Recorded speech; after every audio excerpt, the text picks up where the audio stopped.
वाराणसी में coaching classes चलाने वाले वैभव जोशी को 11 अगस्त 2017 की रात उन्हीं की क्लासेस से अगवा किया गया।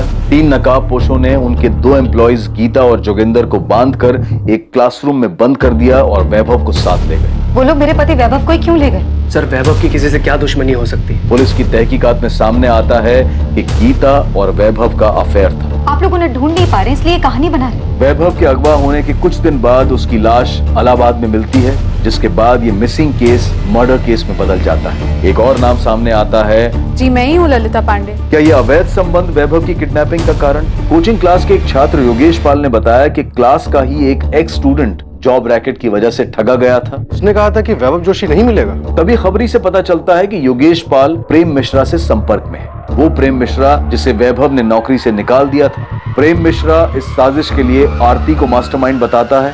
सर, वैभव को मारने का प्लान आरती का था। जबकि आरती लगातार खुद को निर्दोष बताती है। बावजूद इसके आरती को दोषी पाया जाता है और 2 साल बाद 2019 में जब वो बेल पर बाहर होती है, उसी की क्लासेस में उसके कैबिन में उसकी निर्ममता से हत्या कर दी जाती है। वैभव की हत्या के 2 साल बाद आरती की हत्या किसने और क्यों की? अब आज क्या सच में आरती वैभव के मर्डर की मास्टरमाइंड थी? हम गलत तो नहीं थे? आरती? सर, किसने मारा मेरी बहन को? आरती के कत्ल का मकसद क्या था? कौन था इस कत्ल के पीछे? क्या 2 साल पहले आरती के पति वैभव की हत्या और आरती की हत्या के तार आपस में जुड़े हुए थे? सर, मैं इस कोचिंग का एडमिन इंचार्ज हूँ, चंदर सक्सेना। सर, 2 लोग आए थे। उन्होंने बोला कि वो सीए फर्म से आए हैं और उन्हें आरती मैडम से जीएसटी के बारे में कुछ बात करनी है। जीएसटी के बारे में बात करनी, टैक्स फाइल करने में कुछ प्रॉब्लम आ रहा है। हाँ, तो मुझे बता दीजिए, मैं यहाँ का एडमिन इंचार्ज हूँ। सुरेश जी की बात हो गई है मैडम से, आप बस उन्हें इन्फॉर्म कर दीजिए। ठीक है, आप बाहर रिसेप्शन पे वेट करिए, मैं उनको बताता हूँ। और सर, फिर मैंने चिट लेकर राम सेवक को भेजा कि वो आरती मैडम को जाके इन्फॉर्म कर दे। फिर मैडम ने पर्ची पढ़ी और उन दोनों को अंदर भेजने के लिए कहा। और वो लोग मर्डर करके ऐसे निकल गए। किसी ने कोई आवाज नहीं सुनी? आरती के चीखने की भी कोई आवाज नहीं आई? नहीं सर। साहब, मैंने उन दोनों को जाते हुए भी देखा और मुझे लगा मीटिंग खत्म हो गई होगी। मुझे लगा ही नहीं कि वो कातिल थे और आरती मैडम का खून कर चुके थे।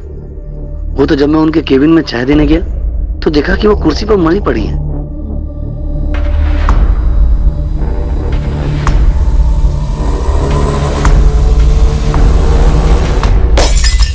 तुमने नहीं भेजा, पर तुम्हारी आरती से बात हुई थी ना कि जीएसटी को लेकर कुछ क्या? कोई बात नहीं हुई।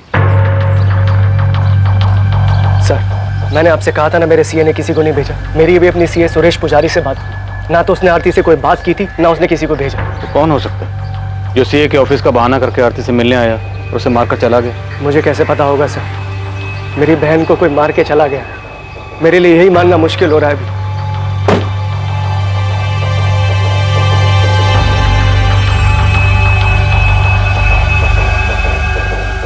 तो आरती 6 महीने पहले ही सेंट्रल जेल से बेल पे बाहर हुई और अब इसका मर्डर हो गया। सर, शायद वैभव जोशी मर्डर केस की फाइल हमें वापस खोलनी चाहिए। ये प्रेम मिश्रा अभी भी जेल में ही है ना? यस सर, उसने बेल के लिए अप्लाई किया था पर कोर्ट ने रिजेक्ट कर दिया। वो अभी भी सजा काट रहा है। अरे मिश्रा, वो तेरी जोड़ी था आरती जोशी, मर्डर हो गया उसका।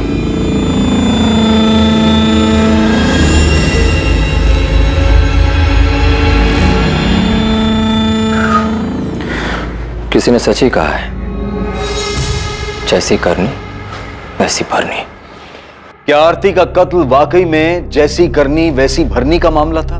2 साल पहले वैभव जोशी का कत्ल हुआ और अब उसकी पत्नी आरती जोशी का भी। जी ठीक है, पुलिस स्टेशन जाना होगा मुझे अभी। पुलिस के कुछ सवालों के जवाब देने हैं। आपको आरती को ऑफिस एडमिनिस्ट्रेशन के इश्यूज संभालने के लिए कहना ही नहीं चाहिए था। मैंने नहीं कहा था उसको, खुद गई थी वो। मुझे समझ में नहीं आ रहा है कि उसे उनसे मिलने की जरूरत क्या थी। सीए के ऑफिस से लोग आए थे ना, मना कर देना चाहिए था यार। आपको ना उस गीता से पहले ही दूरी बना लेनी चाहिए थी। अरे पहले मुझे पुलिस को हैंडल करने दो, देखते हैं क्या सवाल पूछते हैं लोग।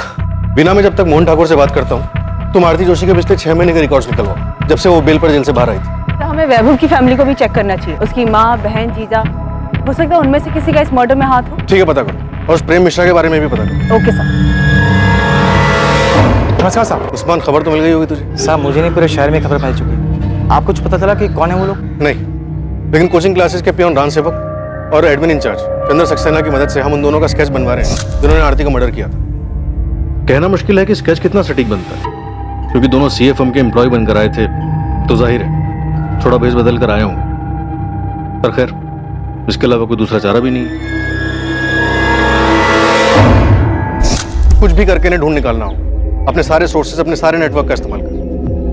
हमेशा कहा कि वैभव के मर्डर में हम आरती को लेकर गलत थे। एक बार इसका छाप मारना दो साहब, मैं फौरन अपना नेटवर्क काम पे लगा दूँ। आखिर ये दोनों बच के जाएंगे कहाँ? गले पर गहरा कट है, पेट और चेस्ट पर 7 बार चाकू जैसी तेज धार वाली चीज से वार किया गया। इसके पति को भी ऐसे मारा गया था। उसी के मर्डर की सजा इसके बॉयफ्रेंड प्रेम मिश्रा और उसके 2 साथी प्रकाश वर्मा और कमलेश जायसवाल को मिली। वो तीनों अभी भी जेल में। ये आरती 6 महीने पहले बेल पर बाहर आई थी। अब इसका भी मर्डर हो गया। डॉक्टर, क्या वैभव मर्डर केस में हम गलत थे? तो पता नहीं, अगर गलत हुए हैं तो जिसने भी वैभव का मर्डर किया था वो शायद इसके बेल पर बाहर आने का इंतजार कर रहा था। ऐसे ही मौका मिला, उसने इसे भी मार दिया। शायद कोई ऐसा शख्स जिसे इन दोनों की मौत से ज्यादा फायदा होने वाला था। दिलीप, हमें आरती के खिलाफ ठोस सबूत जुटाने होंगे। हम प्रेम मिश्रा और उसके साथियों के बयान पर भरोसा नहीं कर सकते, क्योंकि आरती कोर्ट में यही कहेगी वो बेकसूर है। ऐसे में उसे सजा दिलवाना मुश्किल होगा। 2 साल पहले यानी कि 2017 में पुलिस को एक ब्रेक थ्रू मिला था, जब उन्हें अपने खबरी से यह खबर मिली कि एवी स्टडी सेंटर का एक स्टूडेंट योगेश पाल प्रेम मिश्रा के संपर्क में है। वो प्रेम मिश्रा जो कभी स्टडी सेंटर में काम करता था, आरती जोशी का एडमिनिस्ट्रेटिव डिपार्टमेंट में सहायक था और आरती के साथ उसका अफेयर भी था। ये सारी जानकारी पुलिस के लिए वैभव मर्डर केस में बहुत महत्वपूर्ण साबित होने वाली थी। उस केस में, जिस केस में पुलिस के पास अब तक कोई क्लू नहीं था, कोई सही अंदाजा नहीं था कि वैभव जोशी का मर्डर किसने और क्यों किया। इस केस में पहली सफलता पुलिस को योगेश पाल से मिली जब उसे उठाया गया। बहुत घुमा लिया तूने हमें योगेश पाल। हमें पता है तू किसी एक्स स्टूडेंट से नहीं मिला था। सर मैं सच बोल रहा हूँ सर। तबे सच तो तू तब बोलेगा जब हमारा डंडा चलेगा। 50,000 डंडे गिन के मारना इसे। पहचानता है ना इसे? प्रेम मिश्रा। चल बोल, क्या सेटिंग थी तेरी इसके साथ? इतना तो हमें पता है कि नौकरी के नाम पर पैसे खाने वाली कोई बात नहीं थी। सर हमें पैसे मिले थे, 1 लाख मुझे और 1 लाख निखिल को।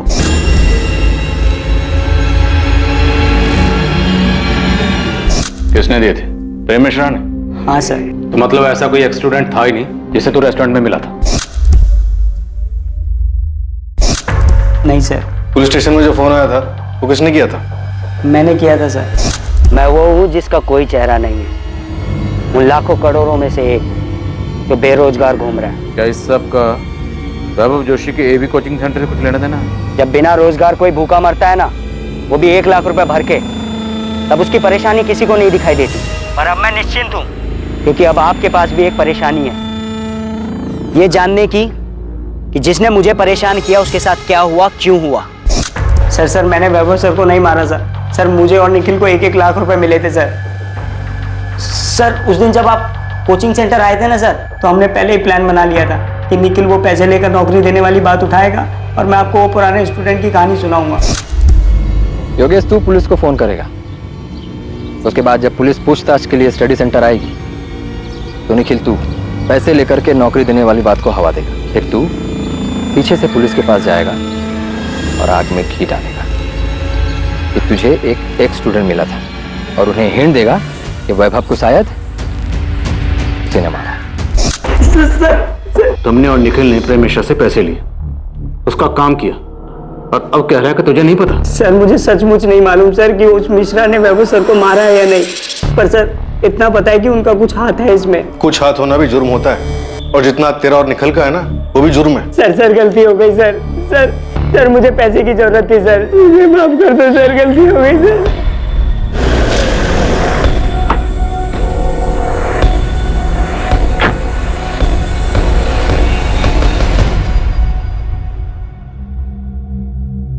प्रेम मिश्रा। जी? योगेश पाल और निखिल कनौजिया हमारी कस्टडी में है। तुझे याद करके बहुत रो रहे हैं। चल। आरती, तुम्हें क्या लगा था कि हम कभी इस एंगल में जाएंगे ही नहीं, कि एक पत्नी अपने ही पति की किडनैपिंग और मर्डर की प्लानिंग कर सकती है? ये सब झूठ है, मैंने ऐसा कुछ नहीं किया। मैंने अपने आज तक के पुलिस के करियर में किसी भी मुजरिम को नहीं देखा कि अब एक बार में अपना जुर्म कबूल कर ले। सर, वैभव को मारने का प्लान आरती का था। ये झूठ बोल रहा है। ये सब खत्म हो चुका है, तुम भी सच मान लो। नहीं, ये सच नहीं है। इसने मारा है वैभव को और अब सारा झूठा इल्जाम मुझ पर लगा रहा है। मैंने कोई प्लान नहीं, मैंने किसी को नहीं मारा है। अब सब लोग मिलकर मुझे फंसाने की कोशिश कर रहे हैं। हाँ, ये झूठी कहानी बना रहे हैं आप लोग। अरे इसने मारा होगा वैभव को अपने या किसी और फायदे के लिए। प्रेम मिश्रा ने अपना जुर्म कबूल किया और अपने दोनों साथियों के नाम बताए, जिसके आधार पर पुलिस ने प्रकाश वर्मा को अरेस्ट किया। वैभव के कत्ल और किडनैपिंग में प्रेम का दूसरा साथी कमलेश जायसवाल भी पुलिस की गिरफ्त में था।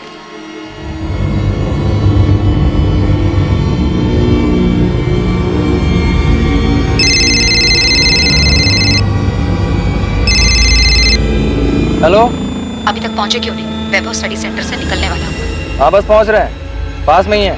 याद रखना, सिर्फ वैभव को उठाना है, उसे ही मारना है। हमको अच्छे से पता है क्या करना है, तुम टेंशन मत लो, सब ठीक से हो जाएगा। झूठ बोल रही है। हाँ, हमारा अफेयर चल रहा था। मैंने इसे उस रात कॉल भी किया था, लेकिन वो कॉल किसी किडनैपिंग या मर्डर प्लान के लिए नहीं था। सर, ये झूठ बोल रही है। ये सारा प्लान इसी का था। यही मेरे पीछे पड़ी थी कि वैभव को मार देते हैं। किडनैपिंग से लेके मर्डर का पूरा प्लान इसी ने बनाया था।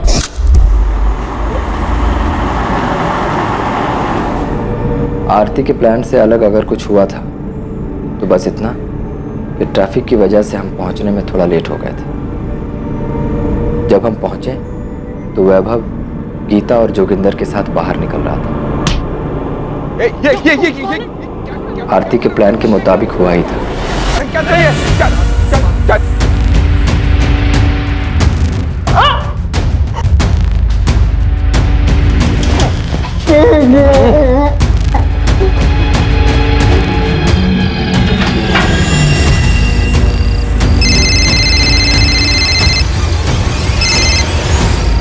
प्रेम, काम हो गया?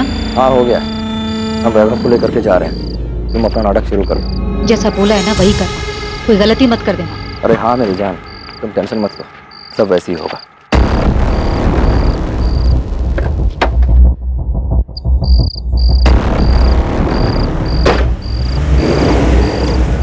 फिर हम वैभव को लेकर इलाहाबाद में एक सुनसान जगह पहुंचे जो हमने पहले से देख रखी।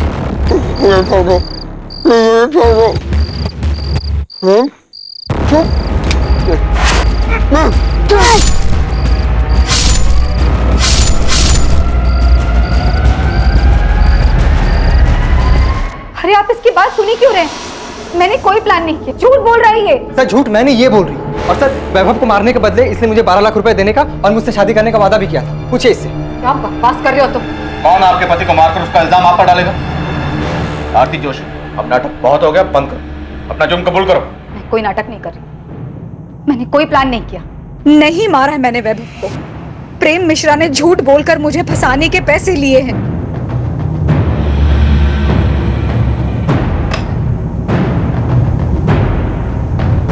जी, ये मीनाक्षी जोशी जी से मिलना था हमें। उनका फोन नॉट रीचेबल आ रहा और घर पे भी ताला लगा है। मीनाक्षी जी तो ये कोठी 8 महीने पहले ही बेचकर चली गई है।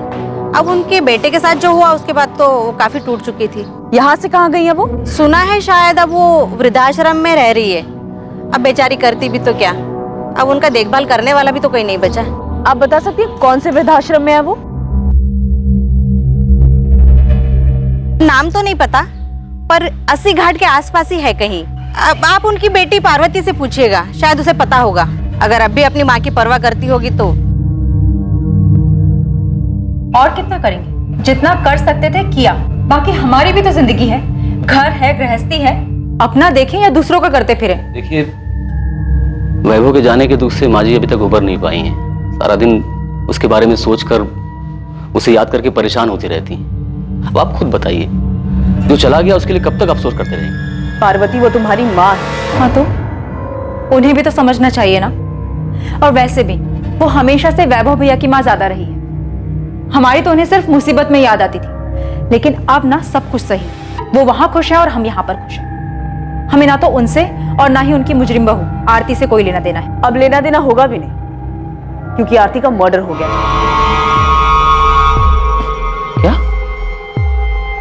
मर्डर कहाँ हुआ है? जेल में? उसकी कोचिंग क्लास में। आपको पता नहीं था वो बेल से बाहर आई हुई है? बेल पे बाहर आए या नरक में जाए, हमें कोई फर्क नहीं पड़ता। मेरे भाई को मार दिया, मेरी माँ को बेहाल करके छोड़ दिया, जिए या मरे बाहर में जाए, घर बेच दिया, सारा पैसा अपने पास रख लिया, मुझे एक फूटी कौड़ी तक नहीं दी। पार्वती, तुम्हारी माँ ने कोई शिकायत नहीं की। हम आरती के मर्डर के सिलसिले में आए थे। हाँ तो यहाँ क्यों आई? जाइए उसके भाई मोहन घर जाइए, आप जाना है तो। मुझे पहले शक था उसने अपनी बहन के साथ मिलकर मारा वैभव को, और अब ज्यादा लालच के चक्कर में आरती को ही मार दिया होगा। मोहन ठाकुर, आरती का बड़ा भाई, जो कि आरती के स्टडी सेंटर में पार्टनर था, मुनाफे में 25% का भागीदार था। क्या आरती के कत्ल और 2 साल पहले हुए वैभव के कत्ल में भी उसकी कोई भागीदारी थी? क्या मोहन ही इन दोनों हत्याओं का मास्टरमाइंड था? मोहन, जिस पर 2 साल पहले भी पुलिस का ध्यान गया था, पर तब पुलिस उसकी तह तक नहीं गई थी। सर, मैंने अपने सीए से फिर से बात की थी। उसने मुझे बताया कि जीएसटी फाइल करने में कभी कोई प्रॉब्लम थी ही नहीं। मोहन, अब आरती तो रही नहीं और उसका और वैभव का कोई बच्चा भी नहीं, तो कोचिंग क्लास अब किसकी हुई? सर, मैं समझ रहा हूं आप क्या कहना चाहते हैं, मगर आपको एक बात बता दूं कि जब आरती जेल में थी तो उसे बाहर निकालने के लिए मैंने अपना दिन रात एक कर दिया था सर। हाँ पता है, 11 लाख का बॉन्ड साइन किया था आरती के लिए। सर, सिर्फ उतना ही नहीं, बेल पर बाहर निकलने के बाद आरती हमारे साथ ही रही थी। उसके पास जाने के लिए कोई जगह नहीं थी। जाहिर सी बात है, वैभव की माँ तो उसे अपने साथ रखती नहीं, और हमने सुना है कि वैसे भी सही सुना तुमने, उन्होंने अपना घर बेच दिया और अब वृद्धाश्रम में रहती है। तो ऐसी हालत में मैंने ही उसे सहारा दिया था सर। वो अपनी जिंदगी एक नए सिरे से शुरू करना चाहती थी, मैंने पूरा सपोर्ट दिया उसे। तुम्हें पता उसकी जमानत कभी भी खत्म हो सकती थी। तो मैं दोबारा बेल करवाता।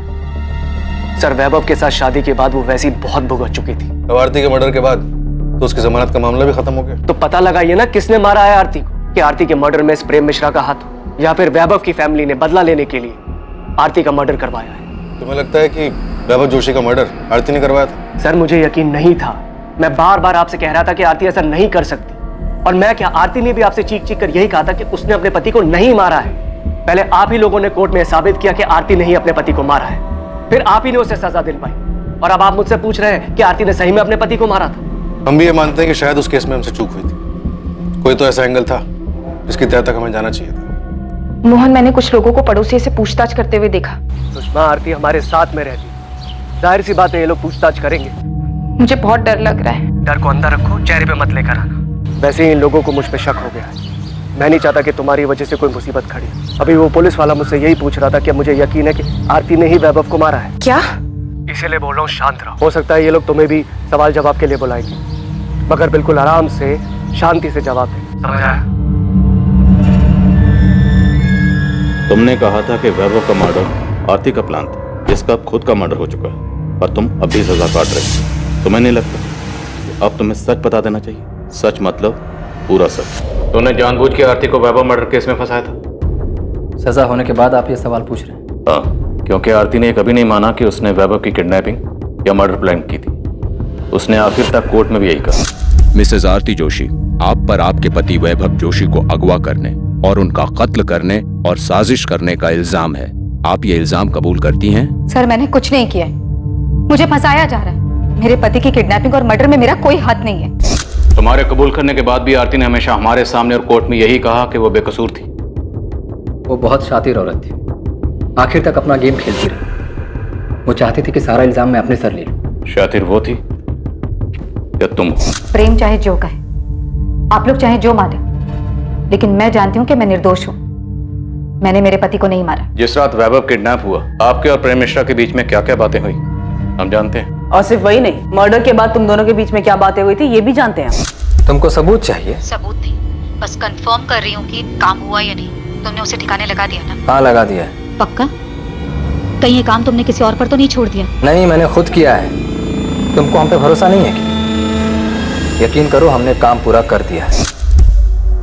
यही वो नंबर है ना जो आप लोगों ने प्रेम मिश्रा के नाम पर लिया था? इसी नंबर पर आपने प्रेम मिश्रा के साथ मिलकर वैभव को मारने की प्लानिंग की थी, है ना? सिर्फ कॉल रिकॉर्ड्स ही नहीं, हमारे पास तुम दोनों के फोन लोकेशन भी है जहां जहां पे तुम दोनों साथ में। सर, मैं पहले भी बता चुकी हूँ, वैभव से बदला लेने के लिए मैंने ये अफेयर शुरू किया था, क्योंकि वैभव हर दूसरी औरत पर लट्टू हो जाते थे। हमारी शादी को मजाक बना के रखा था उन्होंने अफेयर किया तो मैंने भी अफेयर कर लिया।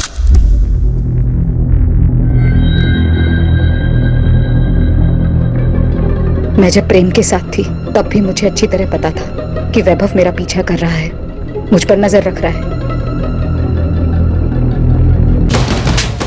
मैं वैभव के चेहरे पर वही दर्द, वही तकलीफ देखना चाहती थी। तुम्हारी हिम्मत कैसे हुई? कैसे हुई तुम्हारी हिम्मत? जैसे तुम्हारी हिम्मत। तुम्हें अगर हर दूसरी औरत के साथ सोने से पहले ना मेरी मंजूरी की जरूरत नहीं है ना, मुझे भी किसी के भी साथ सोने के लिए तुम्हारी मंजूरी की कोई जरूरत नहीं है। मैं तुम्हें जान से मार दूंगा। उस प्रेम को तो छोड़ूंगा नहीं मैं। उसकी नौकरी तो गई, उसकी भी जान जाएगी, देखना तुम। मैं भी ललिता को मारना चाहती थी, अब गीता को मारना चाहती हूँ। औरती अपनी हद में रहो तुम। हद में तुम रहो अपनी। तुम्हें क्या लगा? हाँ, सिर्फ तुम मुझे तकलीफ पहुंचा सकते हो। मैं तुम्हें बर्बाद कर दूंगी, समझे तुम? मुझे पता ही नहीं चला कब वैभव से बदला लेते लेते मैं प्रेम को सचमुच पसंद करने लगी थी। वैभव के मना करने के बावजूद मैंने प्रेम के साथ रिलेशनशिप कंटिन्यू किया। तो आपको पता था कि वैभव और गीता का अफेयर था? सिर्फ गीता नहीं, बल्कि मुझे उनके सारे अफेयर्स के बारे में पता था। हमारा बच्चा ना होने की वजह मैं नहीं बल्कि वैभव थे। मैंने फिर भी उनकी इस कमी को इग्नोर किया। क्यों? क्योंकि मैं उनसे प्यार करती थी, एक खुशहाल जिंदगी चाहती थी।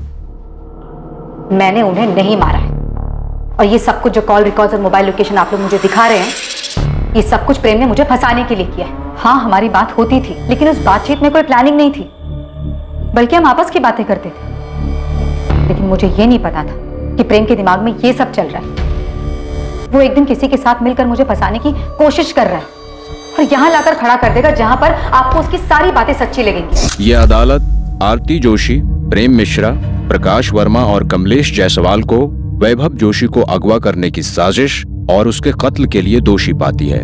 ये अदालत आरती जोशी को उनके पति वैभव जोशी के कत्ल और किडनैपिंग के जुर्म में 10 साल की सजा सुनाती है। आरती बहुत चालाक औरत थी। भले ही उसने आपके सामने या कोर्ट में अपना जुर्म कबूल नहीं किया, पर आपकी बनाई हुई चार्जशीट के आधार पर ही तो कोर्ट में उसे सजा हुई थी। तो क्या हम गलत थे? हो क्या गया सर आपको? आप क्यों अचानक आरती के बुने जाल में फंस रहे हैं? आरती का मर्डर हो चुका है। अगर ये जाल आरती ने बुना था तो फिर आरती को किसने मारा? उसे उसके किए की सजा मिली है सर, और कुछ नहीं। वैसे आप क्यों उसे बेगुनाह साबित करने पे तुले? वो मुझे सारा इल्जाम अपने सर लेने के लिए कह रही थी। जब हमें यहाँ से निकाला गया अपने वकील से मिलने के लिए, तब आरती मुझसे मिली थी। प्रेम, मेरे पास टाइम बहुत कम है, प्लीज मेरी बात सुनो। कितनी कमीनी निकली तुम। मेरे वकील ने सब बताया मुझे कि तुम और तुम्हारे वकील सब मुझ पे थोपने वाले। देखो आरती, अगर मैं डूबा ना तो तुम्हें भी साथ लेके डूबूंगा। प्रेम, मेरी बात तो सुनो। मेरे पास एक आइडिया है। नहीं चाहिए तुम्हारा कोई आइडिया। देखो, हम जैसा चाहते थे ठीक वैसे ही हो रहा है। वैभव भी मर चुका है, बस हमें एक गेम खेलना है, उसके बाद हम दोनों बच जाएंगे। उस दिन कहा गया था तुम्हारा ये हम दोनों, जब पुलिस के सामने चिल्ला चिल्ला कर कह रही थी कि वैभव को मैंने किडनैप किया है, मैंने मारा है, तुम्हारा इसमें कोई हाथ नहीं है। जिंदगी बर्बाद कर दी तुमने मेरी। मैंने कोई जिंदगी बर्बाद नहीं की प्रेम। एक बार ठंडे दिमाग से सोच कर देखो, अगर हम दोनों जेल में रहेंगे तो किसी काम के नहीं रहेंगे। वाह, तो अब तुम ये चाहती हो कि मैं जेल जाऊं और तुम बाहर मजे करो? देखो, मेरे पास बहुत पैसा है। अगर तुम कोर्ट में ये गवाही देते हो सबके सामने कि तुम्हें नौकरी से निकाल देने पर गुस्से में आकर तुमने ये सब कुछ किया है और इस जंजाल से मुझे अगर बाहर निकाल, ये जंजाल तुम्हारा फैलाया हुआ है। प्रेम, एक बार सोच कर देखो, हम अपनी जिंदगी नए सिरे से शुरू कर सकते हैं। इनकम की टेंशन नहीं है। वैभव की क्लास अब मेरी है। तुमने रिलेशनशिप के लिए इतना कुछ किया, अब मेरी छोटी सी बात भी नहीं मानोगे? नहीं, कभी नहीं। अगर मैं जेल गया तो तुम भी बाहर नहीं घूम सकती। और हाँ, एक मर्डर करने के लिए जो सजा मिलती है ना, दूसरे के लिए भी वही सजा मिलेगी। क्योंकि तुमने मेरे साथ जो किया है, उसके बाद अगर मैं तुम्हारा खून भी कर दूं तो मुझे कोई दुख नहीं होगा। मैं कभी सोच भी नहीं सकता था कि तुम इतनी कमीनी निकलोगे। आरती बहुत पहुंची हुई चीज थी। उसने अपने पति का मर्डर प्लान किया और मुझे भी उसका हिस्सा बना लिया, और मैं बेवकूफ उसके जाल में फंस भी गया। तुम्हारी बेल तो पहले भी ना होती, अब आरती के मर्डर के बाद तो और नहीं होगी, इसलिए कहानियां बनाना बंद कर। अब आपको मेरा सच भी कहानी लग रहा है? तो ठीक है, अब आपको मुझसे कुछ नहीं मिलने वाला। और हाँ, अगर आपको लगता है कि मैं यहां जेल में बैठ करके वहां आरती का मर्डर करवा दिया तो यही सही, क्योंकि अब मुझे कोई फर्क नहीं पड़ता है, बल्कि मुझे तो इस बात की खुशी है कि वो कमीनी मर गई। अब इतना बताया तो ये भी बता दो कि तुमने वैभव जोशी को मारा और आरती को फंसाया। अगर ऐसा है भी तो क्या? आरती को वैभव मर्डर केस में सजा हो चुकी थी और अब तो आरती भी मर चुकी है। प्रेम मिश्रा, वैभव के मर्डर और आरती के मर्डर का मास्टरमाइंड आरती का भाई मोहन ठाकुर है। उसने तुमसे प्रॉमिस किया है कि वो तुम्हें पैसे देगा और जेल से बाहर निकालेगा। कमाल कर दिया सर आपने। ये सवाल आपको 2 साल पहले पूछना चाहिए था ना। उस वक्त ये एंगल हमारी नजर से छूट गया था। बोलो, क्या मोहन ने फंसाया था आरती को? ये बात सच है सर। मोहन सर नहीं चाहते थे कि आरती फिर से क्लासेस ज्वाइन करे। मोहन ने कोचिंग सेंटर पूरी तरह अपने कब्जे में ले लिया? पता नहीं सर, पर मैंने एक बार मोहन सर को बात करते हुए सुना था, तब मुझे भी उनकी बात सही लगी थी। तुम्हें समझ में नहीं आ रहा है कि हमारे इंस्टीट्यूट के लिए कितना बुरा है ये? भले तुम बेल पर बाहर हो, मगर दुनिया ये नहीं बोलेगी कि तुम्हें कन्विक्टेड मुजरिम हो। भैया आपको भी यही लगता है? मुझे क्या लगता है क्या नहीं लगता उससे कोई फर्क नहीं पड़ता है। दुनिया को तो यही लगे ना, एक लड़की जिसने अपने पति को मार दिया वही ये क्लासेस चला रही है। आरती, ये एक इंस्टीट्यूट है, दिस इज बिजनेस। आप अच्छी तरह से जानते हैं कि मुझे फंसाया गया था। मेरी भी एक लाइफ है। हाँ लाइफ है, मगर कानूनी तरीके से जेल के अंदर। बस भैया, ये क्लास मेरी है और वैभव के बाद उनके शेयर भी मेरे, और आपका शेयर सिर्फ 25% है। सो प्लीज मुझे ये बताने का आपके पास कोई हक नहीं है कि मैं क्या कर सकती हूं और क्या नहीं।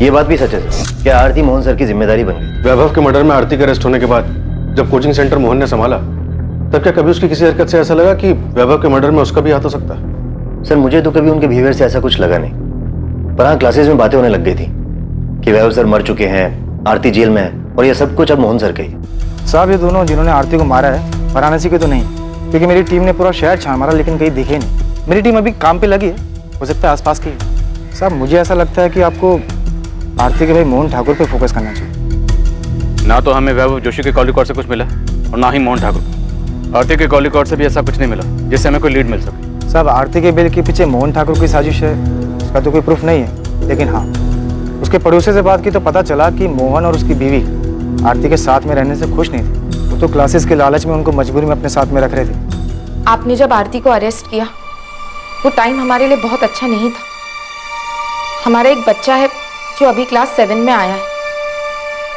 आप खुद ही बोली, हर जगह आरती की खबर छप रही थी, तो बच्चे पर क्या असर हुआ होगा? तो अगर आरती के अरेस्ट होने से आपको इतनी परेशानी हुई, तो जब आरती जमानत पर बाहर आई तब तो आपको और भी दिक्कत हुई होगी। आप जैसा समझे सर, लेकिन आरती जैसी जिद्दी लड़की मैंने आज तक नहीं देखी। घर पर रहने तक तो ठीक था, लेकिन वो क्लासेस में प्रॉब्लम क्रिएट करने लगी। उसे समझ ही नहीं आ रहा था कि उसके क्रिमिनल रिकॉर्ड की वजह से क्लासेस पे क्या असर पड़ेगा। एक काम करते, आपके 25% शेयर की आने वाले 5 साल की जो इनकम बनती है ना, वो मैं आपको पे कर देती हूँ, ठीक है? आरती, इतना आसान नहीं है ये। शेयर दोगी तुम? 2 साल जब तुम पर तुम्हारे पति के मर्डर का केस चल रहा था ना, और फिर तुम्हें सजा हुई, तो यही थे जिन्होंने क्लासेस संभाली थी। ये बात बार बार बोलकर आप मुझे क्या जताना चाहती हैं? आप दोनों ने मिलकर बहुत बड़ा महान काम किया है मुझ पर। वो क्लासेस मैं और मेरे पति मिलकर चला रहे थे। वही पति जिसका तूने खून कर दिया। 1 नंबर का घटिया और एहसान फरामोश इंसान था वो। बुरा मत मानो, तुम भी ना कुछ कम नहीं हो। आरती, तुम्हें पता भी है तुम्हारे यहाँ रहने से हमें क्या क्या सुनना पड़ता है? उस वक्त भी लोगों ने हमें न जाने क्या क्या कहा था। वाह, आपको तो सब याद है, लेकिन ये याद नहीं होगा कि पति का मर्डर करने वाली उसी औरत की क्लासेस की कमाई पर आप ऐश कर रही हो। लेकिन हाँ, मेरे यहाँ रहने और क्लासेस ज्वाइन करने से आप लोगों की जिंदगी तबाह हो जाएगी। तुम्हें यहाँ पर रहने से कौन मना कर रहा है? तुम रहो ना यहाँ पर, तुम्हारा ही घर है। हम बस इतना चाहते हैं कि तुम क्लासेस से दूर रहो। हमने आरती को कितना समझा, लेकिन उसने हमारी एक नहीं सुनी। क्लासेस जाना छोड़ा नहीं उसने। और आपके पति मोहन ठाकुर? मेरे पति आरती के बड़े भाई, क्लासेस शुरू करने में उन्होंने ही उसकी हेल्प की थी। जिसके बदले मोहन को कोचिंग के प्रॉफिट में शेयर मिलता है। हाँ तो ये उनका हक बनता है, लेकिन मेरे पति लालची इंसान नहीं है कि क्लासेस के लिए अपने जीजा और बहन का मर्डर करवा देंगे। सुषमा जी, हम यहाँ सिर्फ आरती के मर्डर की बात कर रहे हैं। आपके पति ने वैभव जोशी का मर्डर किया या नहीं किया ये तो हमने पूछा ही नहीं, ये तो आप खुद कह रहे हैं। हाँ वो तो मैंने यूं ही बोल दिया।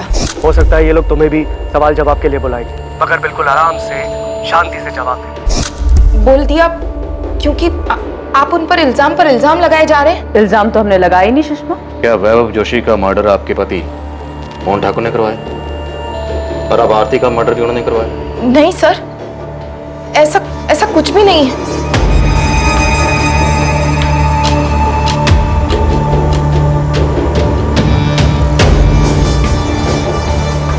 मोहन और सुषमा ठाकुर पर नजर रखो, इस बार शायद हम सही दिशा में।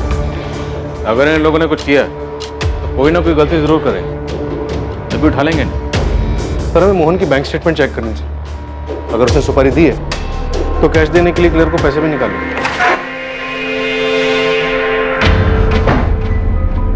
कैसा रहा? सब ठीक था ना? नहीं, मैं डर गई थी। पता नहीं कि क्या बोल दिया मैंने। क्या बोल दिया? मैंने घबराहट में बोल दिया कि तुमने ना वैभव को मारा है ना आरती को। अरे सुषमा, मैंने तुम्हें सब कुछ तो समझा के भेजा था। हे यार।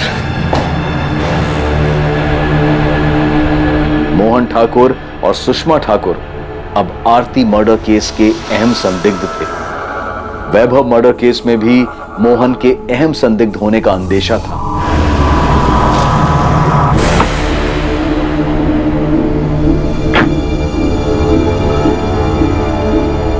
प्रेम मिश्रा से भी लगातार अलग अलग तरीके से पूछताछ की गई, इस उम्मीद में कि शायद प्रेम से कोई लीड मिल पाए जिससे वैभव और आरती मर्डर केस में मोहन की भागीदारी का पता चल सके।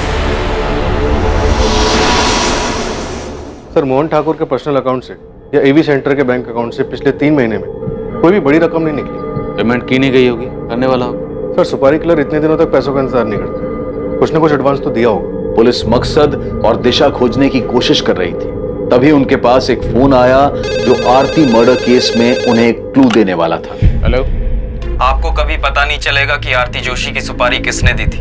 जानता हूं, तो ये बता के तूने फोन क्यों किया? ये कंफर्म करने के लिए कि हमें कुछ पता चला है या नहीं चला? ये बताने के लिए कि तुम लोग कातिल के बहुत करीब होकर भी बहुत दूर हो, उस तक इतनी आसानी से नहीं पहुंच पाओगे जैसे वैभव जोशी मर्डर केस में नहीं पहुंच पाए थे।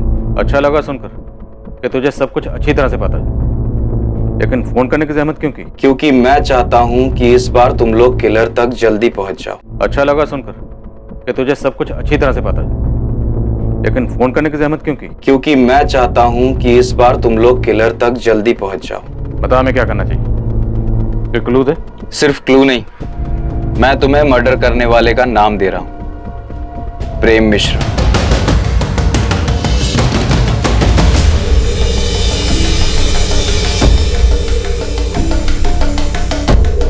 बिना पिछले 2 महीने में तो किसी भी अपराधी की बेल नहीं हुई है। क्या फिर भी आप अपने रिकॉर्ड में चेक करके बता सकते हैं कि प्रेम मिश्रा अब किसके साथ सेल शेयर कर रहा था और उनमें से कौन कौन बाहर है और किस किस से उसकी बातचीत थी? तो शायद हमें थोड़ी हेल्प हो जाएगी। पर मुझे लगता नहीं है कि प्रेम मिश्रा ने कुछ किया होगा। तुम्हें तो पता ही है कि ये स्टेट शीटर्स बिना अपने फायदे के कोई भी काम नहीं करते, और भला यहाँ जेल में बैठकर प्रेम मिश्रा क्या दे सकता है उन्हें? सर फोन इलाहाबाद के पीसीओ से किया गया था, लेकिन पीसीओ वाले को याद नहीं है कि फोन किसने किया था। इस तरह अचानक से फोन आना, प्रेम मिश्रा का नाम लेना, वैभव जोशी मर्डर केस की याद दिला रहा है। याद है वो नौकरी के नाम पर झांसा देने वाले रैकेट की इन्फॉर्मेशन के लिए फोन आया था जो योगेश पाल ने हमें गुमराह करने के लिए किया था? सर एक कॉल भी वैसे ही लग रहा है जैसे वैभव जोशी मर्डर के टाइम पर आरती से गुमराह करने के लिए हमें किया गया था, लेकिन इस बार शायद मोहन ठाकुर से डाइवर्ट करने के लिए किया गया। नहीं सर, मोहन ठाकुर नहीं लग रहा। सर वैभव जोशी के टाइम पर आरती हमारी प्राइम सस्पेक्ट नहीं थी, और उस वक्त हमें गुमराह करने का मकसद था कि हमारा ध्यान अपने प्राइम सस्पेक्ट से आरती की तरफ न जाए, और शायद इस बार भी कातिल हमारी प्राइम सस्पेक्ट लिस्ट में नहीं है। लेकिन वो कौन है जो अभी तक हमारी सस्पेक्ट लिस्ट में नहीं है? गीता? कहीं वो गीता तो नहीं जिससे कॉलर हमारा ध्यान हटाना चाहता है?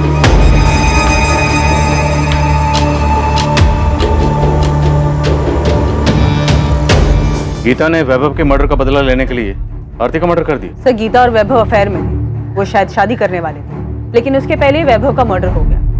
तो जब आरती को बेल मिली तो गीता ने अपना बदला लेने के लिए उसका मर्डर करवा दिया होगा। आरती को बेल किस ग्राउंड पर मिली थी? हेल्थ ग्राउंड पर सर। उसे अर्थराइटिस था। दिसंबर 2018 में आरती को जेल हुई थी। उसके भाई मोहन ने जनवरी 2019 से बेल के लिए ट्राई करना शुरू किया। आरती को फाइनली बेल मार्च 2019 में मिली।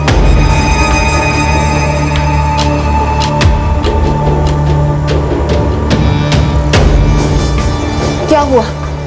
पुलिस ने उस बारे में कुछ पूछा? नहीं, पुलिस को उसके बारे में कुछ नहीं पता। अगर बाद में पता चला तो? अब अगर पूछेंगे सब बता दूंगा। वीना, ये वैभव की मां मीनाक्षी जी ने अपना घर कब बेचा था? मीनाक्षी जी तो ये कोठी 8 महीने पहले ही बेचकर चली गई है। तो मीनाक्षी जी की पड़ोसन ने कहा था 8 महीने पहले। 8 महीने मतलब जनवरी 2019 में? Yes sir. सर आपको मीनाक्षी जी के घर बेचने और आरती के मर्डर में कनेक्शन नजर आ रहा है? कहाँ ये मीनाक्षी जी आजकल? वृद्ध आश्रम में उनसे मिलने गई थी।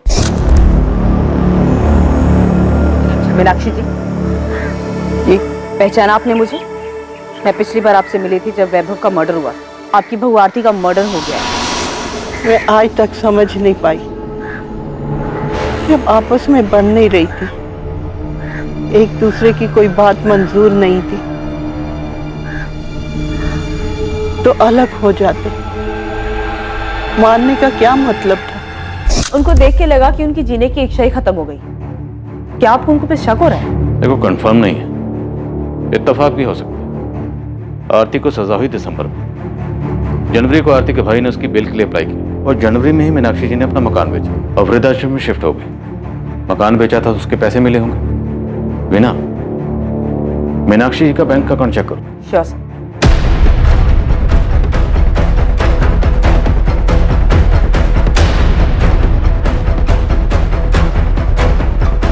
उस्मान, मीनाक्षी जोशी के कॉल रिकॉर्ड्स नहीं है क्योंकि वो फोन यूज ही नहीं करती। सर बिना फोन के कोई कॉन्टैक्ट प्लेयर को सुपारी कैसे देगा?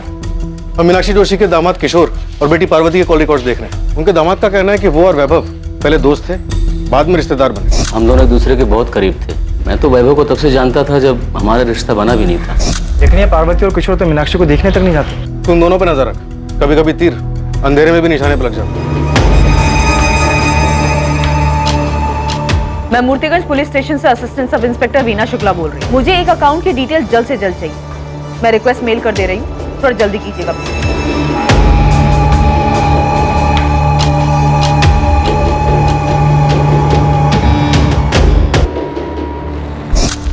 भैया, ये क्या है?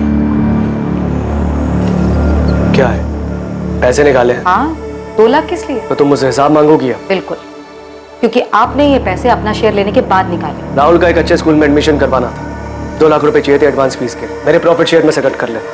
हाँ, तो आपको बताना चाहिए था ना मुझे। तुम कहना क्या चाहती हो? मैंने चीटिंग की है? मैं ये नहीं कह रही हूँ भैया, मैं सिर्फ इतना कह रही हूँ कि आपने ये पैसे निकाले और मुझे नहीं बताया। मैं भी जिंदा हूँ, मरी नहीं हूँ। सड़ रही थी तुम जेल में, मैंने दिन रात एक करके पैसा खर्च करके तुम्हें जेल से बाहर निकाला और तुम मुझ पर, अपने बड़े भाई पर चढ़ रही हो। तुम ये बात घर पर आकर भी कर सकती थी ना, वहाँ क्लासरूम में करने की क्या जरूरत थी? और अगर तुम भूल गई हो तो मैं याद दिला दूं कि तुम्हारे भैया ने भी क्लास में पैसे लगाए। भाभी, वैसे भी ना भैया का बिजनेस ठप पड़ा हुआ, तो ये सारे खर्चे जो चल रहे हैं ना वो क्लासेस के पैसों से ही चल रहे हैं, तो ज्यादा एहसान जताने की जरूरत नहीं है मुझ पर। हाँ भैया, वैसे एक बात और, दोबारा आप कोई भी ट्रांजैक्शन करेंगे तो मुझसे पूछ कर ही कीजिएगा, फिर चाहे मैं जेल में ही क्यों ना। आप बिजनेस में शेयर होल्डर, मालिक नहीं।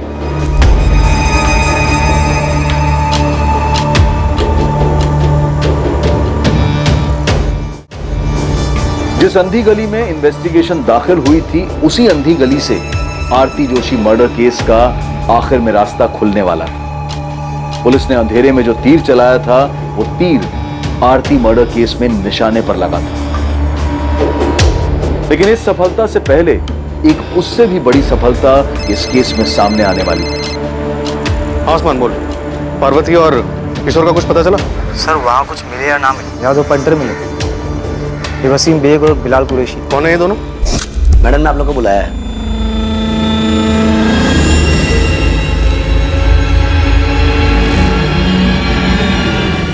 साहब ये वही लोग हैं जिसका स्केच पियोन और उसके एडमिन इंचार्ज ने बनवाया था। इन्होंने आरती का मर्डर किया। साहब आप फौरन पहुंचिए, लगता है सुपारी का पैसे लेने के लिए आए। तू वहीं पे रुक, मैं 5 मिनट में वहां पे पहुंच रहा हूं।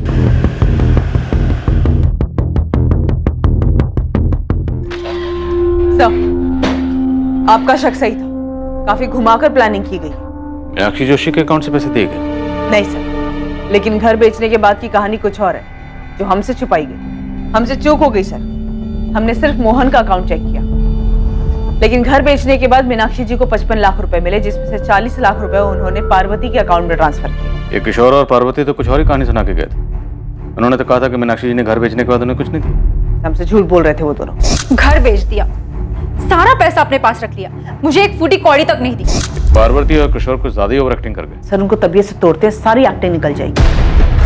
Sir 102 number.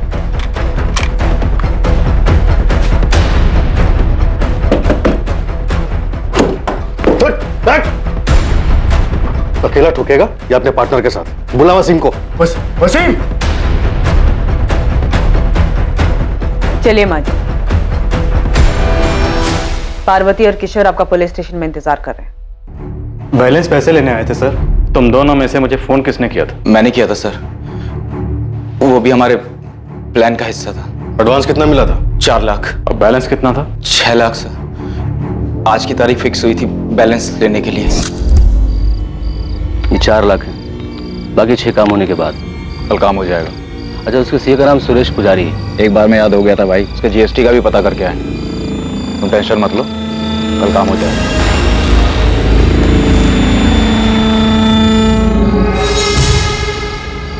कल हो जाएगा माँ। कह दिया उसे कि उसे भी उतना ही दर्द होना चाहिए जितना मेरे बेटे को हुआ था। उसे दर्द होगा, वैभव से ज्यादा दर्द होगा उसे। आरती को मारने की प्लानिंग आपने जनवरी में शुरू कर दी थी। मैं पहले ही मारना चाहती थी, लेकिन जनवरी में पक्का कर लिया था। आज फिर कोर्ट में उसकी बेल की सुनवाई है माँ। बस उसे बेल जल्दी मिल जाए। देखिए, लगता तो इस बार जल्दी मिल जाएगी। आप यहाँ क्या कर रही हैं? आप क्या चाहती हैं आप? तुम तो शुरू से ही कहती रही कि तुमने वैभव को नहीं मारा। बस मैं ये जानना चाहती हूँ, सच क्या है? माँ, मुझे आपसे कुछ नहीं चाहिए। मैं आपके पास नहीं आऊंगी। जैसी तुम्हारी मर्जी। बस मैं तो ये जानना चाहती हूँ कि तुमने वैभव को मारा है। बोल बेटा, तुमने ही मारा है ना? हाँ, मैंने मारा वैभव को, क्योंकि वो अपने घटियापन और अपनी गंदी चीजों से बाज नहीं आ रहा था। 5 सालों में जो दर्द और जो तकलीफें उसने मुझे दी है, वही दर्द मैं उसे देना चाहती थी। हाँ, मैंने मारा है आपके बेटे को, क्योंकि मैं आपके बेटे से नहीं बल्कि प्रेम मिश्रा से प्यार करती हूँ। पर तूने मुझे पहले कभी कुछ बताया क्यों नहीं? मैं अपने बेटे से बात करती, वो तेरे रास्ते से हट जाता और तू अपनी जिंदगी जी लेती। मैं उसे छोड़ना नहीं चाहती थी, मारना चाहती थी। मैं ये घर बेच दूंगी और वृद्धाश्रम चली जाऊंगी, और वहां पे तुम दोनों में से कोई भी मुझे मिलने नहीं आएगा। और इस तरह किसी को मुझ पे भी शक नहीं होगा और तुम लोगों पे भी नहीं होगा। उन पैसों से मैं आरती को मरवाऊंगी। मार दिया मैंने उसे, मार दिया। उसे वही दर्द दिया जो उसने मेरे बेटे को दिया था। मैं कबूल करती, ये सब मैंने अकेले किया है। इसमें मेरी बेटी और दामाद का कोई लेना देना नहीं। मीनाक्षी जी, कानून किसी की मर्जी या खुशी के लिए काम नहीं करता। आरती के मर्डर के लिए दोनों को भी सजा होगी। देखिए, मैंने जो कुछ भी किया, मुझे इस बात का कोई अफसोस नहीं। मैं अपना जुर्म कबूल करता हूँ। मुझे भी कोई अफसोस नहीं है। अपने बेटे की मौत का बदला लेके खुश हैं आप? हाँ, मुझे बदला लेना था। उसने मेरे बेटे को मारा, मैंने उसकी जिंदगी खत्म कर दी। मीनाक्षी जी, आपने सिर्फ आरती की जिंदगी खत्म नहीं की, बल्कि अपनी बेटी और दामाद की जिंदगी भी खत्म कर दी। मोहन और सुषमा को डर था कि बेटे के एडमिशन के लिए निकाले गए 2 लाख रुपए कहीं उन्हें बेवजह आरती मर्डर केस में ना फंसा दे। प्रेम मिश्रा और उसके दोनों साथी वैभव मर्डर केस में जेल में सजा काट रहे हैं। किशोर राजपूत, बिलाल कुरैशी, वसीम बेग, पार्वती राजपूत और मीनाक्षी जोशी को आरती मर्डर केस में बुक किया गया है। कोई ये कैसे सोच सकता है कि किसी की जिंदगी खत्म कर देने से रिश्तों में आई इन दूरियों का समाधान हो सकता है? ऐसे घिनौने विचार सिर्फ एक रिश्ते से छुटकारा पाने के लिए दिमाग में पनप भी कैसे सकते हैं? और ऐसे विचारों को कोई कैसे स्वीकार कर सकता है? आखिरकार वैभव की हत्या से आरती को क्या हासिल हुआ और बदले की भावना से आरती की हत्या करके मीनाक्षी जोशी, उसकी बेटी और दामाद को क्या मिल गया? हत्या किसी झगड़े का हल नहीं हो सकती और ना ही किसी मुसीबत का अंत हो सकती है, बल्कि ये मुसीबतों की शुरुआत होती है जिसका अंत बहुत ही नुकसानदायक और दर्दनाक होता है। सही और आसान उपाय यही है कि अलग हुआ जाए और अपनी जिंदगी अपनी मर्जी से आगे बढ़ाई जाए। अब मैं अनूप सोनी आपसे विदा लेता हूं। कल रात 11 बजे आपसे फिर मुलाकात होगी एक और नए केस के साथ। और याद रखें, क्राइम और आपके बीच में सिर्फ इतना फर्क है कि आप कितने सतर्क हैं। सतर्क रहें, सुरक्षित रहें, नकारात्मक विचारों से दूर रहें और अच्छे विचारों को जगह दें। जय हिंद।